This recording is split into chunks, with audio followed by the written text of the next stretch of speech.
Ayun guys, good morning. Pasilip ko lang po yung ano ko ngayon. Yung gagawin ko ngayong araw. Kasi nga magpapalit tayo ng signal light. Ito na, nakabit ko na siya. Ito yung in-order ko na galing sa Shopee. Sa halagang guys, 349. Apat na piraso na po siya. Nandun po sa likod. Harap likod po siya. Ito guys. So yun.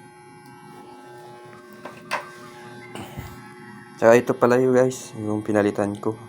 Medyo hindi po ako satisfied na nito. Sobrang liit po para sa AZ. Kaya papalitan ko. So guys, antayin nyo na lang. Mamaya update ko kayo pagkatapos nito. Kabit ko.